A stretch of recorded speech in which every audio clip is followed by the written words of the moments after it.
Salut à tous, j'espère que vous allez bien.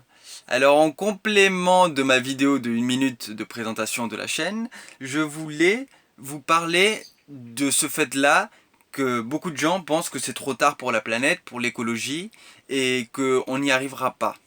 Donc, et qu'en plus l'humain est mauvais, et qu'il n'a pas de chance et qu'il le mérite, et tout ce blabla là, de plein de pensées négatives que les gens s'amusent à envoyer sur le net avec toute leur négativité qu'ils ont besoin de partager.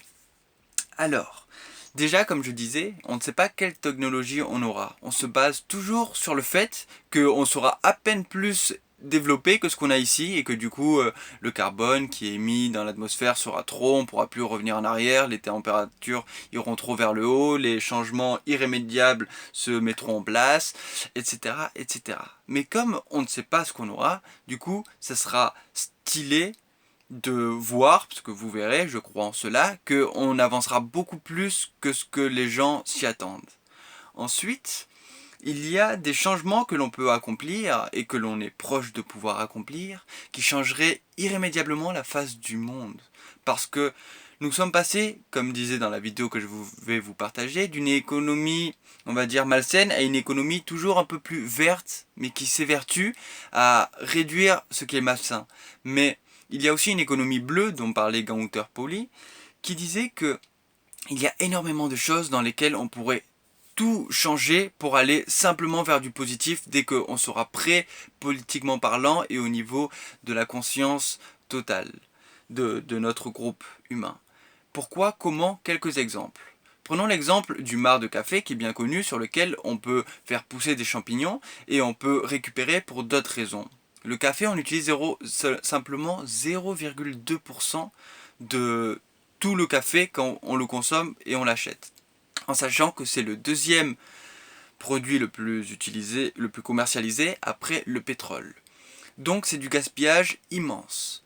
Il y a aussi le fait que de nos gaz à effet de serre, de nos émissions de CO2, on peut mettre sur les usines et tout ça de la spiruline et d'autres algues qui pourraient tout simplement bénéficier de nos déchets pour être rendus positifs et avoir des choses qui nous serviraient. Il y a aussi par exemple le papier que l'on peut faire à base de roches. Ça, c'est un papier juste phénoménal parce que c'est la première ressource de la planète. On va dire qu'on est sur ça, quoi. Et c'est immense comment on pourrait aider les arbres. Mais je pense que les politiques font tout pour nous en empêcher. Mais c'est aussi notre faute parce que, comme on dit, tant que nous serons des moutons, il y aura des loups. Donc, plus la conscience, plus les gens seront conscients de cela, plus on en parlera, plus ça sera su, moins ils pourront nous en empêcher de le faire venir parce qu'il y aura forcément des personnalités publiques, politiques, artistiques, qui, à force d'en parler, réveilleront le désir des peuples, un peu comme vous avez vu les Gilets jaunes, que ça a réveillé le désir de plein de gens, pour justement tendre vers cela et qu'ils ne puissent pas nous en empêcher. Parce que nos systèmes sont complètement démodés, ils sont en retard, alors que nos consciences, elles évoluent et qu'on est de plus en plus éveillé, même si la Terre est de plus en plus en train de se détruire. Donc cela ne tient qu'à nous. Gunther Pauli, qui a dit aussi, qui a créé aussi énormément de fables pour que les enfants comprennent à quel point ils peuvent être de plus en plus pertinents dans leur consommation et dans leur manière de penser et d'agir. Il en a créé une fable par jour, pas pendant un an, et le gouvernement chinois le fait lire aux enfants pour vous dire à quel point la conscience globale est en train de changer. Du coup, il ne sert à rien d'être pessimiste, de pester et d'ensuite consommer de l'huile de palme qui va contribuer à la déforestation et consommer énormément de portables et de technologies qui enlèvent les minéraux et consommer énormément de matières, on va dire, premières et d'énergie, tout simplement. Et derrière, pester, dire que c'est la faute des autres et tout ça. Non, c'est un tout. Non seulement on doit bien consommer, mais non seulement il nous empêche d'avoir accès aux technologies. On doit combiner ces deux forces-là, en parler, agir à notre échelle pour changer. Comme il disait dans un super film, on transforme le monde en faisant des actes un par un et en s'aidant soi-même et en aidant les autres. On peut agir qu'une chose à la fois. Donc soyez optimistes car on ne connaît pas le plan de l'âme, dans le sens que on ne sait pas pourquoi on est là, et il peut y avoir des raisons magnifiques de pourquoi on est là et de après la mort et tout ça. Donc ça ne sert à rien d'avoir peur de la nature humaine et de tout ce dont on pourrait avoir peur. Et à ce moment-là, la cloche sonne. Pour vous dire simplement que c'est beaucoup plus important ce que vous vivez, ce que vous croyez, ce que vous ressentez, que ce que vous pourriez ressentir de ce qui se passe en tant que réalité extérieure. Votre réalité intérieure est beaucoup plus importante. Je vais vous donner simplement mon avis. Si on est incarné ici, c'est pour évoluer en tant qu'âme, aussi bien de manière unique, de manière personnelle, en tant qu'individualité, que en tant que groupe. On peut faire évoluer le groupe et on peut évoluer aussi de manière individuelle dans le jeu des dimensions.